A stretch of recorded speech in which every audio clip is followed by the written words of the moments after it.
찬송가 446장을 찬양합니다. 춤성 외에는 참 기쁨 없도다. 날 사랑하신 주 늘 계시옵소서. 기쁘고 기쁘도다. 항상 기쁘도다. 나 주께 왔사오니 복 주옵소서. 나 주께 왔으니 복 주시옵소서. 주 함께 계시면 근시험이 기네. 기쁘고 기쁘도다. 항상 기쁘도다. 나 주께 왔사오. 복 주옵소서. 주 떠나가시면 내 생명 헛되네. 기쁜 나 슬플 때 늘 계시옵소서. 아멘. 기쁘고 기쁘도다. 항상 기쁘도다. 나 주께 왔사오니 복 주옵소서. 그 귀한 언약을 이루어 주시고 주 명령 따를 때 늘 계시옵소서. 아멘. 기쁘고 기쁘도다. 항상 기쁘도다. 나 주께 왔사오니 복 주옵소서. 아멘. 말씀은 구약성경 909페이지 시편 148편의 말씀을 교독하시겠습니다. 구약성경 시편 148편입니다.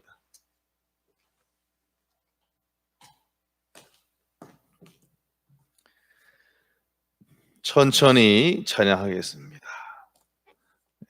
교독합니다. 할렐루야. 하늘에서 여호와를 찬양하며 높은 데서 그를 찬양할지어다.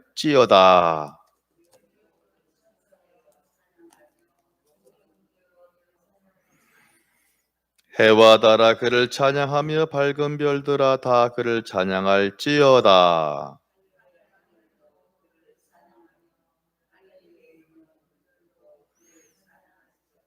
그것들이 여호와의 이름을 찬양함은 그가 명령하심으로 지음을 받았음이로다.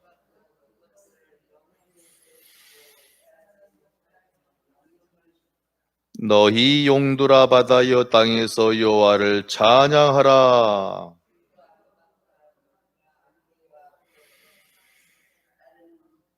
산들과 모든 작은 산과 과수와 모든 백향목이며 세상의 왕들과 모든 백성들과 고관들과 땅의 모든 재판관들이며 여호와의 이름을 찬양할지어다. 그의 이름이 홀로 높으시며 그의 영광이 땅과 하늘 위에 뛰어남이시로다. 그가 그의 백성의 뿔을 높이셨으며 그는 모든 성도 곧 그를 가까이 하는 백성 이스라엘 자손의 찬양받을 이시로다. 할렐루야. 아멘. 기도합니다. 찬양받기 합당하신 아버지 하나님의 이름을 찬양합니다. 사랑하는 귀한 백성들, 하루의 시작, 가장 귀한 시간을 주님께 찬양으로 드리오니 아버지 이 귀한 예배 가운데 함께 하셔서 한 분 한 분 싸매시고 붙잡으시고 온전히 역사하시고 응답하여 주옵소서. 예수님 이름으로 기도하옵나이다. 아멘. 옆 사람 보시고 반갑습니다. 할렐루야. 가끔 설교를 준비하다 보면 회개할 때가 있습니다. 이런 겁니다. 아, 이 말씀이 이거였구나. 아, 내가 지금까지 이 부분에 대해서 설교를 했지만 나는 그것이 100%라고 확신하고 설교했는데 보니까 이게 이렇게 돼야지 온전히 설교를 하는 것이는구나 라는 것을 또한 깨닫게 되었습니다. 바로 그러한 경우가 오늘 본문인데요. 우리가 너무나 잘 아는, 따라합니다. 찬양하라. 우리가 너무나 잘 아는 이야기잖아요. 당연한 얘기고, 그럼요. 당연히 찬양을 해야죠. 그런데 오늘 저는 어떻게 찬양을 해야 되는지, 누가 찬양을 해야 되는지를 이제 오늘 확실하게 100% 정리했습니다. 자, 먼저 1절을 같이 보겠습니다. 시작. 할렐루야. 하늘에서 여호와를 찬양하며 높은 데서 그를 찬양할지어다. 오늘 말씀 제목은 같이 합니다. 우주연합 찬양대. 오늘 말씀의 제목이 우주연합 찬양대면 스케일이 큽니까 작습니까? 그죠? 이 세상에는 두 존재가 있어요. 한 존재는 하나님, 창조주, 따라합니다. 창조주.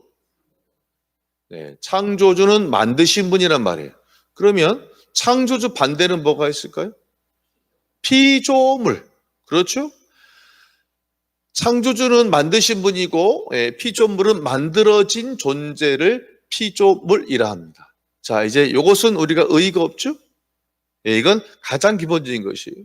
그렇다면 창조주는 만드셨고 피조물은 만드신 분이라면 뭔가를 만들었다는 것은 그 목적이 있다 없다? 있겠죠? 세상의 모든 것은 목적이 없는 것이 하나도 없습니다. 자, 그러면 뭐 때문에 우리를 만드셨을까? 즉 피조물을 만드셨을까? 그에 대한 정답은 이사야 4321 43장 21절. 이 백성을 만들었다 지었다 뭐 받으시려고? 찬송 받으시려고. 그렇다면 피조물의 역사는 뭐냐면, 즉 피조물의 역할은 뭐냐면 하나님을 뭐 하는 것이다? 찬양하는 것이다. 이것이 우리가 인생을 살아가는 피조물의 가장 중요한 목적인 거예요. 그렇죠? 옆 사람 보고 말합니다. 당신은 찬양해야 합니다. 여기까지는 우리가 지금 수없이 많으시니까 몇십 년 동안 들어왔잖아요. 그런데 우린 지금까지 반만 찬양했어요. 무슨 말이냐면 제가 처음 뭐라 했냐면 이 세상에는 창조주가 있고 뭐가 있다? 피조물이 있어요. 그러면 피조물에는 반드시 목적이 있는데 그것이 뭐냐면 창조주를 뭐 하는 거? 찬양하는 거. 그런데 저는 지금까지 찬양해야 되는 그 대상이, 즉 우주연합 성가대, 저기 앉아야 되는데 저기에 우주연합 성가대가 이제 앉잖아요. 쉽게 말하면, 그러면 저는 지금까지 저 찬양대 자리에는 우리 이스라엘 백성 같은 또한 영적인 우리가, 즉 성도가 저기 앉아서 찬양해야 돼 라고 저도 생각을 하고 그렇게 설교를 많이 했는데, 오늘 제가 말씀을 준비해 보니까 설교 잘못한 거예요. 무슨 말이냐면 피조물은 하나님을 찬양하기 위해서 지어졌잖아요. 저는 뭐라 설교했냐면 성도는 하나님을 찬양해야 된다. 즉 지금 저 성가대 자리에는, 우주연합 성가대에는 교회를 나오는 믿음의 사람만 찬양하려고 있는 것이 아니라 하나님이 저 성가대성을 만들 때는 피조물, 모든 피조물은 찬양하기 위해서 하나님 만드셨고 그 사명을 주신 줄로 믿습니다. 할렐루야. 그렇다면은 저 성가대 자리에는 교회에 나오는 성도만, 즉 성가대는 성가하려고 앉는 자리잖아요. 성도만 앉는 자리가 아니에요. 아니 목사님 이게 뭔 말이에요? 일러드릴게요. 그것이 바로 오늘 본문입니다. 자, 2절을 보세요. 사람만, 교회 나가는 사람만 찬송하는 거 아닙니다. 2절을 보세요. 시작. 그의 모든 천사여 찬양하며 그의 모든 군대여 그를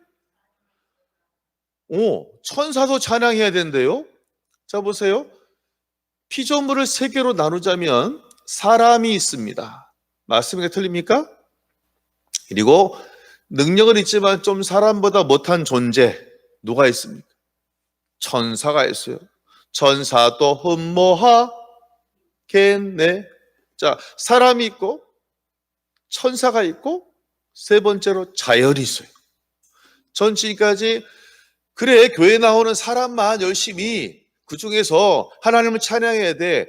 틀렸어요. 제가 다 얘기하지 못한 거였어요.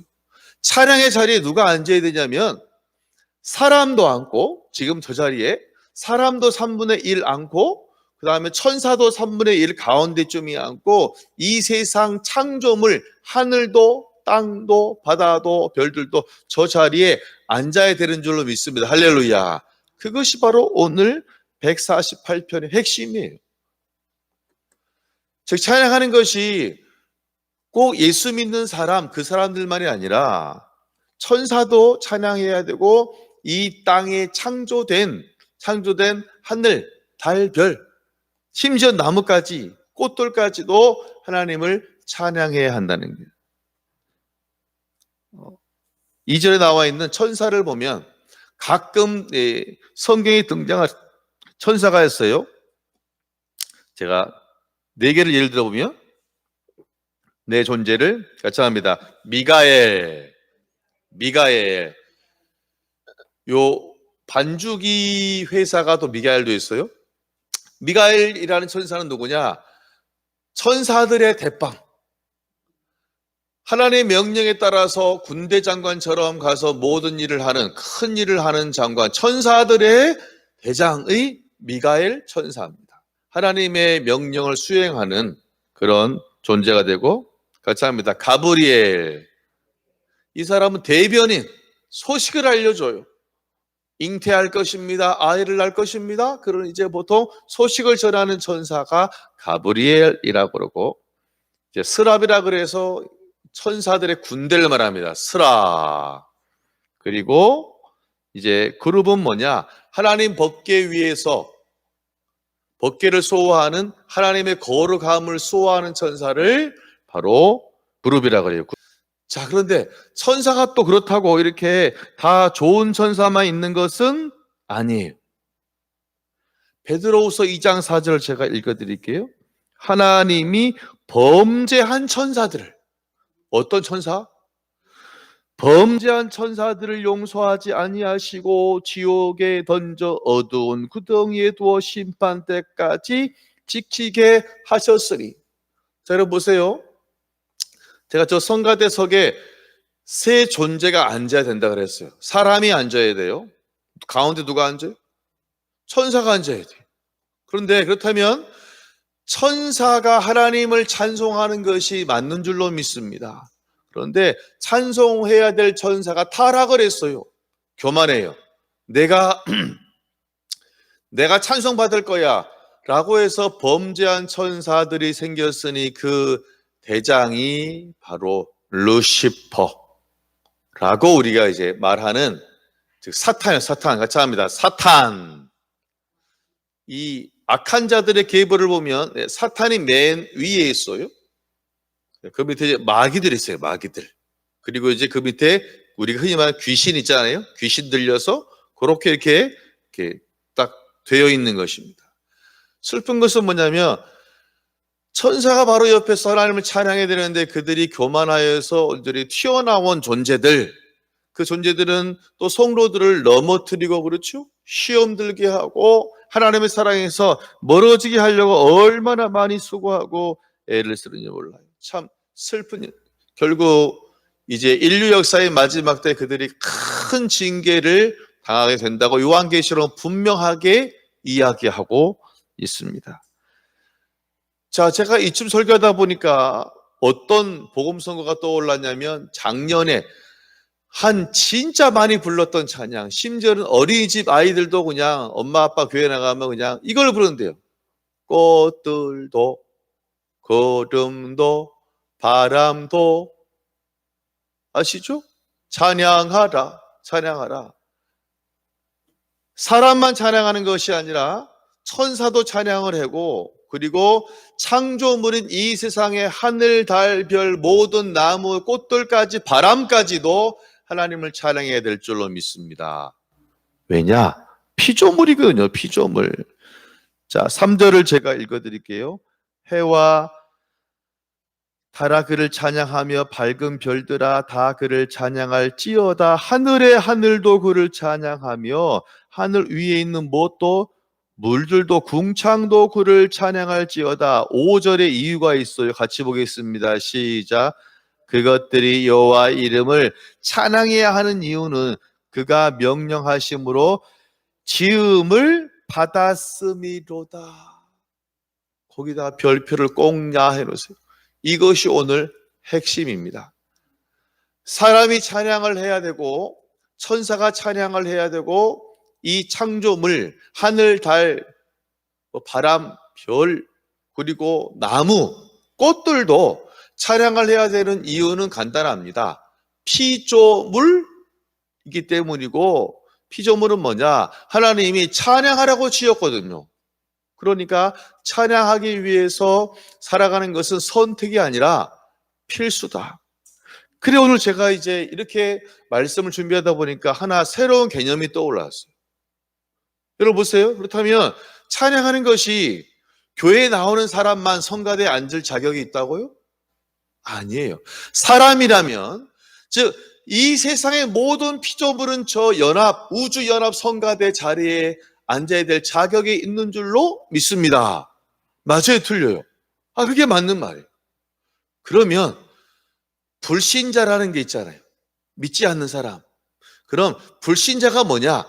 그냥 하나님을 믿지 않는 사람, 교회를 안 나오는 사람이 불신자잖아요? 그렇지 않아요. 그것은 가장 단순한 것이지만 실은 성경적으로 말하면 뭐를 해야 될 사람이, 찬양을 해서 저 찬양대석에 앉아야 될 그런 사람이 찬양하지 않고 다른 존재 가서 찬양하고 있고 자기를 찬양하고 있는 사람이 바로 누구냐면 불신자란 것입니다. 단순히 불신자가 그냥 교회 안 나오는 사람이 아니라 찬양해야 될 사람이 찬양의 자리에 있지 않고 엉뚱한 자리에 가 있는 거잖아요. 그렇잖아요? 그래서 전도는 뭐냐?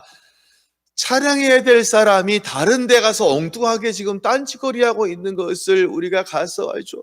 만나고 이야기하고 정말 눈물로 호소하고 돈도 쓰고 마음도 쓰고 시간도 써서 다시 그를 찬양의 자리로 돌려보내는 것. 그래서 그가 뭐 하게 하는 것? 하나님을 찬양하게 하는 것이 전도인 줄로 믿습니다. 할렐루야. 이런 설교 들어보셨어요? 저도 머리털 빠지고 처음 하는 설교. 단순히 불신자가 안 믿는 자가 아니라 찬양해야 될 사람이 지금 엉뚱한 데 가 있는 거, 이 사람이 불신자이기 때문입니다. 그래서 여러분, 전도가 중요하다 중요하지 않다, 중요한 것이에요. 너 그냥 나오려면 나가 말란 말, 이것이 아니에요. 찬양해야 될 사람이 다른 데 가 있는 것이 이게 불신자이기 때문입니다. 정말 여러분, 전도하시기를 주의 이름으로 축원합니다. 이거 그냥 명령이니까 해야지만 부담스러워, 그것이 아니라 그가 올바른 삶의 방향으로 살게 하는 것이 뭐냐? 그가 전도이기 때문입니다. 그렇다면 하나님 백성은 어떤 사람이냐? 하나님 백성은 간단해요. 14절을 보세요. 시작. 그가 그의 백성의 뿔을 높이셨으니 그의 모든 성도 곧 그를 뭐 하는 백성? 가까이 하는 백성. 간단해요. 성도는 누구냐? 하나님을 가까이 하는 사람. 성도는 누구냐? 하나님께 가까이 하는 사람이 성도인 줄로 믿습니다. 이 세상에 많은 사람이 있을 거 아니에요? 그 중에 이 우주연합 찬양대 자리로 나와서 찬양하는 사람은 가까이 있는 사람이잖아요. 누구랑? 하나님과 가까이 있는 사람. 불신자는 뭐냐? 가까이 있어야 할 사람이 멀리 있는 존재가 불신자. 맞죠? 찬양의 자리로 와야 될 사람이 엉뚱한 자리 다른 데 가 있는 것이 바로 뭐냐면 불신자라는 것입니다. 그런데 14절 처음 보니까 그가 그의 백성의 뭐를 높이신다?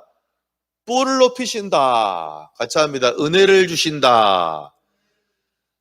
응답하신다. 높여주신다. 이것이 바로 뭐냐면 하나님과 가까이 있는 사람이 받을 축복인 줄로 믿습니다. 할렐루야. 제가 목회를 지금까지 해보니까요, 목사님과 좋은 관계를 가지고 있다는 것은 목사님과 권사님 가까이 있는 거예요? 멀리 있는 거예요? 가까이 있는 거죠. 아무리 성경 많이 알고 기도 잘하고 찬송 잘하고 막 그래도요, 그가 현재 있는 자기 교회 담임 목사님과 가까이 있지 아니한다면 죄송하지만 그렇게 큰 믿음의 사람이라고 보기가 쉽지 않고요. 목회자를, 즉 담임 목회자를 가까이 하지 않는 사람 치고 잘 되는 사람 그렇게 많지 않다란 것입니다. 제 주위에서도 보면 여러분 정말 하나님을 가까이 하시기를 주의 이름으로 축원합니다. 또한 여러분 주의 종도 가까이 하세요. 그렇다고 옆에 딱 붙어 앉으라 그 말이에요? 아니에요. 하자입니다. 마음의 거리가 가까워야 한다. 그래 참 이기적이지만 듣기 좋은 말이 뭐냐면 저는 이래요. 우리 목사님, 물론 좀 그렇지만 편가르는 같지만 그 말 들으면 되게 기분이 좋죠. 우리 목사님, 또 제가 좋아하는 단어가 뭐냐면 우리 교회, 우리 성도. 같이 합니다. 우리 교회, 우리 성도, 우리 목사님. 정말 대한교회 모든 교우들이 우리 교회라는 그런 자부심이 있기를 주의 이름으로 축원합니다. 우리 교회가 이제 어찌됐거나 시간이 되어지면 이사 갈 거 아닙니까? 물론 이제 이 근처에 있겠죠. 멀리 못 가는 거니까. 그런데 제가 지금까지 목회를 하다 보면 서울 같은 경우는 큰 도로만 지나도 교회를 옮기는 사람이 있을까요? 없을까요?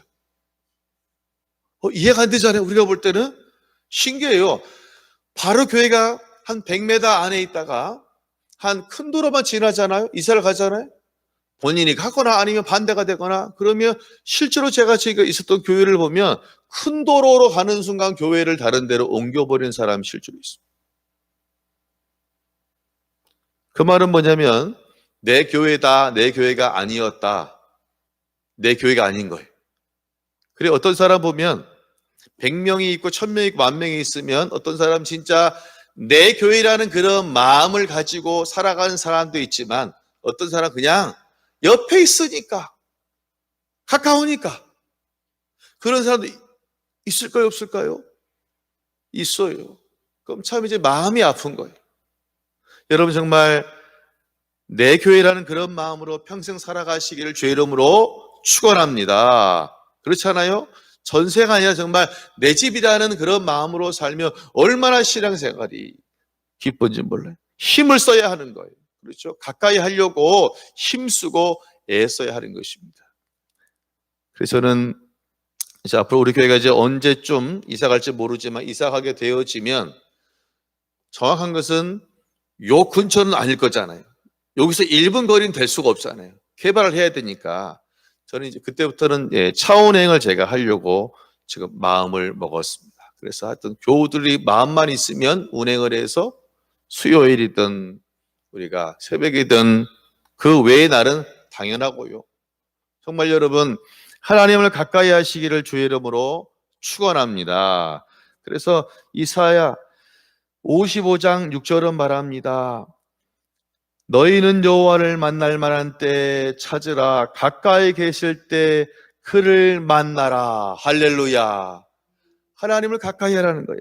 시편 63편 8절 나의 영혼이 주를 가까이 하고 주를 따르리이다. 할렐루야. 야고보서 4장은 말합니다. 하나님을 가까이 하라. 그리하면 하나님이 너희를 가까이 하시리라. 할렐루야. 여러분, 목회자와 가까이 하십시오. 좋은 관계를 유지하십시오. 그것이 바로 여러분이 또한 잘되고 은혜 가운데 살아가는 것입니다. 목회자 대적에서 잘된 사람 잘 보지 못하였습니다. 여러분, 정말 가까이 하셔야 됩니다. 마음으로. 또한 그 말은 뭐냐면 목회자를 위해서 여러분이 또한 보호막이 되어줘야 되는 것입니다. 그렇죠? 좋은 얘기 해주는 것, 누가 목사님 욕하면 같이 욕하는 것, 그것이 아닙니다. 아유, 같이 합니다. 목사님이 사정이 있겠지, 뜻이 있으시겠지, 다른 거 없어요. 아, 그런 일이 있어서 너무 마음 아파하지 마. 아마 목사님도 뭔가 뜻이 있고 사정이 있었을 거야. 나중에 시간이 몇 년 지난 다음에 우리 권사님이 어떤 분에게 그런 말을 했다고 제가 들었을 때 어떨까요? 이것이 바로 뭐냐면 우리 목사님이라 말을 하는 사람이 나오는 그런 반응인 거예요. 우리 교회다라고 고백하는 사람의 그런 말이 나와야 되는 것입니다. 여러분, 하나님을 가까이 하는 사람, 오늘 14절에 보니까 뿔을 높이신다, 응답하시고, 같이 합니다, 책임지신다. 제가 월요일 날 보는 프로가 있어요. 밤에 개는 훌륭하다. 그렇죠? 신기해요. 개를 성격을 바꾸는 겁니다. 막 무는 개 있잖아요. 그런데 어제 그제죠. 그 방송 중에 뭐라 했냐면 이런 말이 있어요. 견주가 있대요. 같이 합니다. 견주. 견주 말이 뭐예요? 개를 가지고 있는 사람이죠. 개 주인이죠. 즉 이 세상에는 견주가 있고 또한 견주면서 보호자가 있대요. 보호자라는 것은 뭐 하는 사람입니까? 보호하는 거죠. 책임져요, 안 져요? 책임지는 게 보호자래요. 책임지는데 대신에 그냥 책임지는 것이 아니라 옳고 그름을 개에게 알려주는 자가 보호자라는 겁니다. 그래서 그분이 말해요. 우리나라에도 견주가 많다는 거예요. 개만 가지고 있어서 개를 잘 못 키운다는 거예요. 나는 좋아하는데, 개는 아주 싫어하는데 그냥 나는 잘하고 있다라고 착각을 하는 사람도 있다는 그런 견주가 있다는 거예요. 그렇다고 개가 불안해한대. 나는 정말 주인만 바라보고 그렇잖아요. 그런데 주인이 나에게 사랑을 안 주니까 다른 사람을 바라보고 다른 개들에 대한 불안한 마음을 가지고 막 물기도 하고 막 그렇다는 거예요. 여러분, 하나님은 단순히 우리의 창조주만이 아니라 우리의 보호자가 되시는 줄로 믿습니다. 할렐루야. 그를 가까이 하세요. 그럼 뭐가 있다? 놀라 하나님의 축복이 여러분 가운데 있습니다. 말씀 마치겠어요. 하나님을 가까이 하십시오. 또한 교회를 가까이 하십시오. 목회자를 가까이 하시고 성도를 가까이 하셔서 하나님이 뿔을 높이시는, 즉 응답받고 은혜 받는 그런 오늘 하루가 되어지시기를 주의 이름으로 축원합니다. 기도하겠습니다. 아버지 하나님 감사합니다. 찬양한다는 것은 교회에 나오는 사람만 하는 것이 아닙니다. 하나님이 만드신 모든 인간이 해야 될 일이며 천사들도 해야 될 일이며 이 세상 만물 꽃들도 바람도 해야 할 것이 하나님을 찬양하는 것입니다.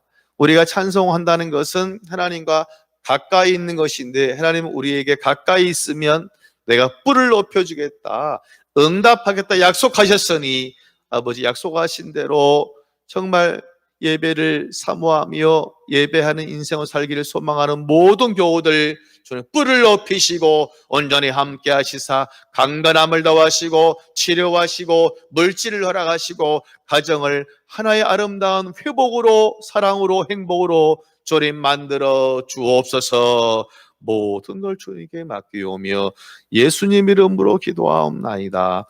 아멘. 하늘에 계신 우리 아버지, 아버지 이름을 거룩하게 하시며 아버지 나라가 오게 하시며 아버지 뜻이 하늘에서와 같이 이 땅에서도 이루어지게 하소서. 오늘 우리에게 일용할 양식을 주시고 우리가 우리에게 잘못한 사람을 용서하여 준 것 같이 우리 죄를 용서하여 주시고 우리를 시험에 빠지지 않게 하시고 악에서 구하소서. 나라 권능과 영광이 영원히 아버지의 것입니다.